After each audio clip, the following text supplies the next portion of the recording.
അല്ല മീൻകറിക്ക് നല്ല മണവും നല്ല രുചിയും കിട്ടും.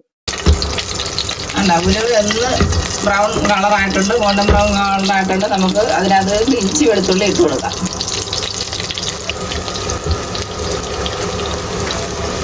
ഞാൻ പറഞ്ഞിട്ടുണ്ടല്ലോ, എൻ്റെ എല്ലാ കറിയിലും ഞാൻ ആദ്യം ഇഞ്ചി വെളുത്തുള്ളിയാണ് മൂപ്പിക്കുന്നത്.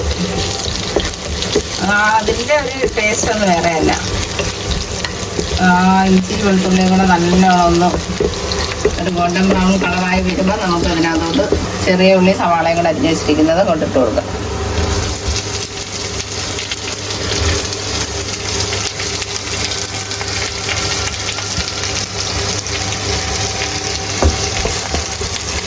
അതുകൊണ്ട് നല്ല രീതിയിൽ എണ്ണയും കിടന്ന് നല്ലോണം എണ്ണ കിടന്ന് നല്ല വഴന്ന് വരണേ. കറിവേപ്പിലയും പച്ചമുളകും കൂടെ ഇട്ട് കൊടുക്കാം. കറിവേപ്പിലയും ഇട്ട് കൊടുക്കാം. ഇതിനെല്ലാം കൂടെ നന്നായിട്ട് നമുക്ക് ഇളക്കി യോജിപ്പിക്കാം. എന്നിട്ട് ഒരു ടീസ്പൂൺ ഉപ്പും കൂടെ അങ്ങോട്ട് ഇട്ട് കൊടുത്ത് നന്നായിട്ട് വഴറ്റിയെടുക്കാം.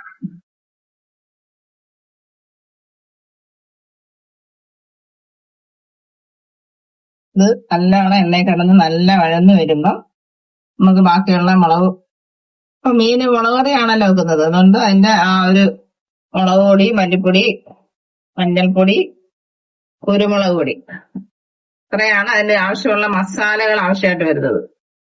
നമുക്ക്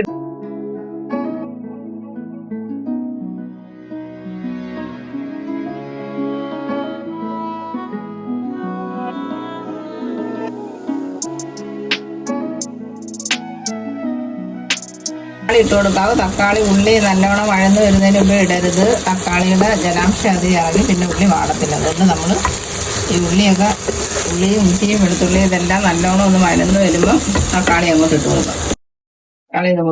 തക്കാളി ഇട്ടാലേ നമുക്ക് കറിക്ക് ഒരു കൊഴുപ്പും നല്ല ടേസ്റ്റും ഇപ്പോൾ ആ കറിയുടെ അളവും ഒക്കെ ഇച്ചിരി കൂടുതൽ കിട്ടത്തുള്ളൂ. അതിന് നമ്മൾ തക്കാളി ഒരു 2 തക്കാളിയെങ്കിലും ഉപയോഗിക്കണം കേട്ടോ.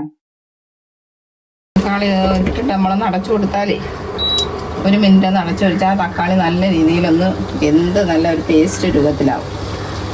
നമുക്ക് ഒന്ന് തുറന്നു നോക്കാം.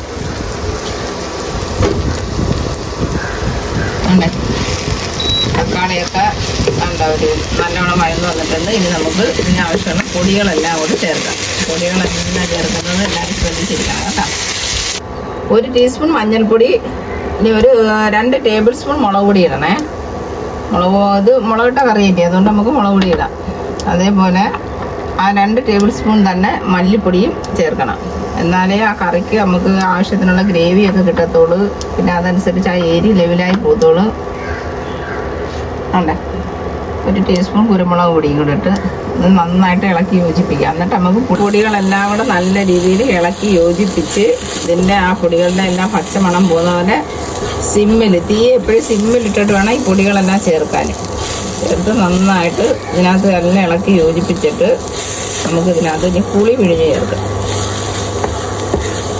1 മിനിറ്റ് ഒന്ന് ഈ പൊടിയുടെ ആ പച്ചമണം എല്ലാം ഒന്ന് മാറിച്ചിട്ട് ഒരു ചെറിയ നാരങ്ങയുടെ വലുപ്പത്തിൽ പുളിയെടുത്ത് വെള്ളത്തിൽ ഇട്ട് അതിങ്ങനെ പിഴിഞ്ഞെടുത്തത് കേട്ടോ. അതിൻ്റെ ആ ഒരു ഗ്രേവി അതിനകത്തോട്ട് ഒഴിച്ചു കൊടുക്കണം. ഒഴിച്ചു കൊടുത്ത് നന്നായിട്ട് ഇതിനെ ഇളക്കി യോജിപ്പിച്ചിട്ട് ഇനി നമുക്ക് ആവശ്യമുള്ള വെള്ളവും കൂടെ ചേർക്കണം. വെള്ളവും കൂടെ ചേർത്ത്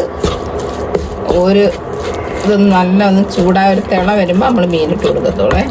ആ ഗ്രേവി വേണം, അതനുസരിച്ച് നിങ്ങൾക്ക് വെള്ളം ചേർക്കുക. എന്നാലും നമ്മളെ കറി കൂടുതൽ വെള്ളം ആക്കാതിരിക്കുന്നതായിരിക്കും നല്ലത്. ഒരു തിക്ക് ഗ്രേവി ആയിട്ട് മുളക് കറി കിട്ടുന്നതാണ് നമുക്ക് കഴിക്കാൻ നല്ല ടേസ്റ്റ്. പിന്നെ ഓരോരുത്തർക്കും ഓരോ രീതിയാണല്ലോ, അതനുസരിച്ച് വെള്ളത്തിൻ്റെ അളവ് കൂട്ടുകയോ കുറയ്ക്കുകയൊക്കെ ചെയ്യാം. എന്നാലും മീൻ വേവാനുള്ള വെള്ളം നമ്മൾ ആദ്യം ചേർത്ത് കൊടുക്കണം. പിന്നെ നമുക്ക് നോക്കിയിട്ട് വേണമെങ്കിൽ വെള്ളം ചേർക്കാം. നമുക്കൊരു കുറച്ച് ഉപ്പും കൂടി ഇട്ട് കറിയുടെ ആ ഉപ്പൊക്കെ ഒന്ന് റെഡിയായി മീനിനകത്തൊക്കെ പിടിക്കാൻ ഉപ്പ് കുറേ സാധ്യതയുണ്ട്. അതുകൊണ്ട് കറിയുടെ ഓരോരുത്തരുടെ ഉപ്പിൻ്റെ ആവശ്യത്തിനനുസരിച്ച് ചേർക്കണം. അത് ഇടയ്ക്കൊന്ന് നോക്കിയിട്ടേ ചേർക്കാവൂ. ഇനി നന്നായിട്ട് ഈ ഒരു ഗ്രേവി ഒന്ന് തിളക്കട്ടെ. അന്നേരം നമുക്ക് അതിനകത്തോട്ട് മീനിട്ട് കൊടുത്ത് അടച്ച് വേവിച്ചെടുക്കാം.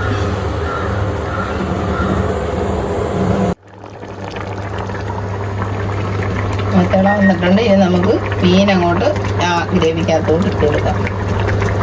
ഒരേ മീൻ. ഇത് ചെറിയ പീസൊക്കെ ആക്കാം കേട്ടോ. ഇത് പിന്നെ ഞാൻ ഇന്ന് ഇങ്ങനെ ഇട്ടെന്നേ ഉള്ളു. ചെറിയ പീസ് ആക്കേണ്ടവർക്ക് ചെറിയ പീസാക്കിയൊക്കെ ഇട്ട് കറി വെക്കാം. നമ്മൾ പിന്നെ അംഗസംഖ്യയൊക്കെ കുറവായതുകൊണ്ട് ഞങ്ങൾ ഇട്ടതാണ്. മീൻ എല്ലാം നല്ല രീതിയിൽ ആ മീനിനകത്തോട്ട് ഗ്രേവി പിടിക്കത്തക്ക രീതിയിൽ അങ്ങോട്ടിട്ട്. പിന്നെ നമുക്ക് ഈ മീൻകറിയുടെ കാര്യം പറയുകയാണെങ്കിലേ, മീൻകറി പല രീതിയിലും വെക്കാം. നമുക്ക് തേങ്ങ അരച്ച് വെക്കാം, തേങ്ങ വറുത്തരച്ച് വെക്കാം, പിന്നെ തേങ്ങ പാലൊഴിച്ച് വെക്കാം. പിന്നെ ഇതൊന്നുമില്ലാതെ ഈ മുളക് പൊടിയിലും പിന്നെ മുളക് കറിയായിട്ടും വെക്കാം. നമുക്ക് ഓരോ രീതിയിലും വെക്കുന്നുണ്ട്. ഇനി വരുന്ന എപ്പിസോഡുകളിൽ നിങ്ങൾക്ക് കാണാം, ഓരോ കറിയും ഒരേ രീതിയിലും വെച്ച് കാണിക്കുന്നുണ്ട്. ഇന്ന് നമ്മൾ മുളക് കറിയാണ് വെക്കുന്നത്. ഇനി നമുക്കിതൊന്ന് അടച്ച് ഒരു മീഡിയം ഫ്ലെയിമിൽ വെക്കാം.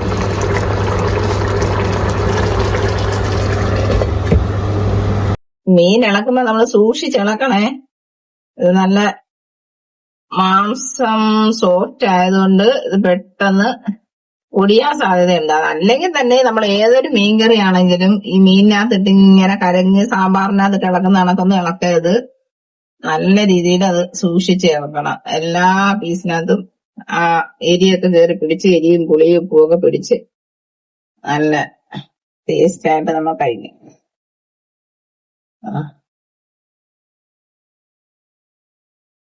നീ ഇതിന്റെ ഇടയ്ക്ക് ഒന്ന് ഉപ്പൊക്കെ നോക്കാം കേട്ടോ. അഥവാ വേണമെങ്കിൽ നമുക്ക് ഇച്ചിരി ഒന്ന് ചേർത്തൊക്കെ കൊടുക്കാല്ലേ.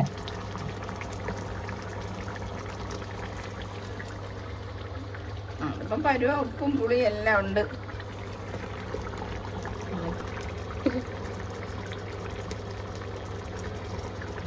ഇനി ഒരു 2 മിനിറ്റ് കൂടെ നമുക്കൊരു ആ മീഡിയം ഫ്ലെയിമിൽ ഒന്നുകൂടെ ഒന്ന് അടച്ചു. നമുക്ക് ഇത് തുറന്നൊന്നുകൂടെ നോക്കി സർവ് ചെയ്യാനുള്ള ആ ഒരു കണ്ടീഷനിലായെന്ന് നോക്കാം. വേണ്ട, മീനെല്ലാം നന്നായിട്ട് വെന്തിട്ടുണ്ട്. ഒരു മീൻ പോലും പൊടിയാ